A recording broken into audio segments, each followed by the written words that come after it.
آج کے اخبارات میں کچھ خبریں شائع ہوئی ہیں اور ان خبروں میں بتایا گیا ہے کہ آئی ایم ایف کا پنجاب میں بجلی بلوں پر ریلیف ختم کرنے کا مطالبہ۔ سرخی میں تو مطالبے کا لفظ ہے، لیکن جب آپ متن پڑھیں گے خبر کا تو اس میں لگتا ہے کہ آئی ایم ایف نے حکم دیا ہے۔ آئی ایم ایف نے پنجاب حکومت کی طرف سے بجلی بلوں پر 14 روپے فی یونٹ سبسڈی 30 ستمبر تک ختم کرنے کا مطالبہ کیا ہے۔ آئی ایم ایف نے نئے قرضہ پروگرام کے لیے 3 نئی شرائط عائد کر دی ہیں۔ پہلی شرط، آئی ایم ایف کے 37 ماہ کے $7 ارب قرض پروگرام کے دوران کوئی صوبہ ایسی کوئی سبسڈی نہیں دے سکے گا۔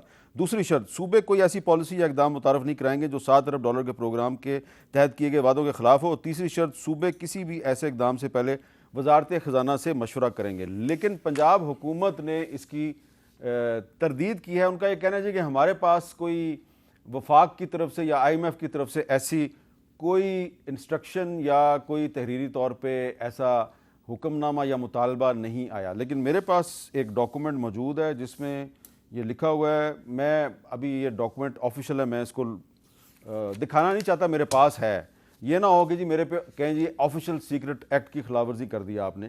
لیکن ڈاکٹر طارق فضل چودھری صاحب، اطلاعات یہ ہیں کہ نہ صرف گزشتہ ہفتے نہ صرف وفاق بلکہ صوبوں کو بھی آئی ایم ایف نے کہہ دیا ہے کہ یہ جو آپ نے یہ بجلی کے بلوں پہ جو ریلیف دینے کا جو اناؤنس کیا ہے اس کو آپ ختم کریں، 30 ستمبر سے پہلے ختم کر دیں۔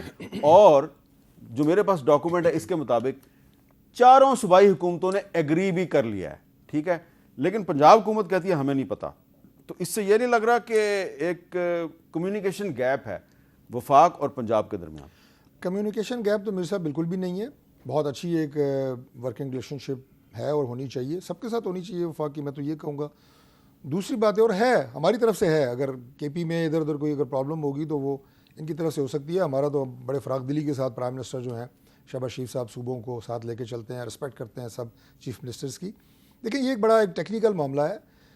14 روپے فی یونٹ کی سبسڈی جو پنجاب میں دی گئی، ظاہر ہے اس وقت جو بجلی کے بل بہت زیادہ آ رہے تھے اور عوام اس بوجھ تلے دب رہے تھے، تو چیف منسٹر مریم نواز شریف صاحبہ نے یہ ایک عوام کی فلاح کے لیے ایک سٹیپ لیا جو بڑا خوش آئند ہے اور اپریشیبل ہے۔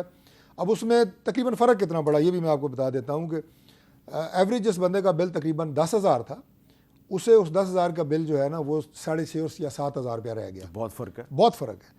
تو یہ فرق جو ہے عام آدمی کے لیے ریلیف انہوں نے دیا تھا۔ آئی ایم ایف بدقسمتی سے ہمارے ملک کے معاشی حالات ایسے ہیں کہ ہمیں جانا پڑا ان کے ساتھ، اور یہ جو ہمارے ساتھ وہ تعاون کیا انہوں نے ایگریمنٹ ہوا، تو ہم ان کے چنگل سے بھی آزاد نہیں ہیں۔ Let's be very clear and fair about it. اور ہم کوشش کر رہے ہیں کہ یہ ہماری ان کے ساتھ آخری ڈیل ہو اور ہم اتنے خود کفیل ہوں اور معاشی طور پہ اتنے سٹیبل ہوں کہ دوبارہ ان کے پاس نہ جانا پڑے۔ انہیں بھی ہم ظاہر ہے ان کے قرضے کی کچھ شرائط ہیں اور وہ ماننا وفاقی حکومت کی مجبوری ہے یا ذمہ داری ہے، آپ کہہ سکتے ہیں۔ آپ کے خیال میں یہ اچھا اقدام نہیں تھا پنجاب حکومت کا جس کو آئی ایم ایف ریورس کروانے کی کوشش کر رہی ہے؟ دیکھیں، میرا خیال ہے کہ اگر پنجاب نے 2 مہینے کے لیے مداوع کرنے کی کوشش کی ہے تو میرا خیال ہے کہ جس طرح لوگ حالات میں پھنسے ہوئے مر رہے ہیں، مزدور طبقہ ہماری چھوٹی انڈسٹری تباہی کے دانے پہ پہنچے، چلے اس میں ان کو تھوڑا سا مطلب کہ ایک مورل سپورٹ ملی، لیکن میں اس کو یہ نہیں سمجھوں گا کہ اس سے ان کی بڑی کوئی حوصلہ افزائی مطلب کہ عوام کی ہو گئی ہے۔ یہ ٹیمپریری ریلیف تھا، اگر یہ ٹیمپریری ریلیف بھی نہیں آئی ایم ایف سے لے سکتے تو پھر میرا خیال ہے کہ پھر ان کو ویسے ہی وڈرا کر جانا چاہیے ہر بات سے، کہ پھر یہ کس بات کی حکومت کر رہے ہیں کہ یہ گورنمنٹ آف جلدی سے اس کا جواب لے لوں گورنمنٹ آف پنجاب میں رہ کر یہ ٹیمپریری ریلیف بھی نہیں دے کہا سکتے۔ تھا کہ آئی ایم ایف کے پاس جانے سے پہلے میں خودکشی کروں گا، وہ پتہ نہیں کون سی تھی، پھر بھی چلی گئی آئی ایم ایف کے پاس۔ یہی بجلی تھی کورونا کے دنوں میں، اور لوگوں کے گھروں میں پیسے بھی پہنچائے گئے تھے اور اس کا اماؤنٹ بھی آپ دیکھ رہے ہیں۔ آپ دونوں ڈاکٹر صاحبان کا بہت بہت شکریہ، آپ نے بہت خوبصورت طریقے سے اختلاف رائے کیا اور تہذیب اور شائستگی کا دامن بھی نہیں چھوڑا، جس پہ میں آپ دونوں کا بہت ہی شکریہ ادا کرتا ہوں۔ پاکستانی عوام کو آپ نے آج یہ بتایا ہے کہ جو اختلاف رائے ہے وہ تہذیب کے دائرے کے اندر بھی ہو سکتا ہے، اس لیے میں دوسری دفعہ آپ کا شکریہ ادا کرتا ہوں۔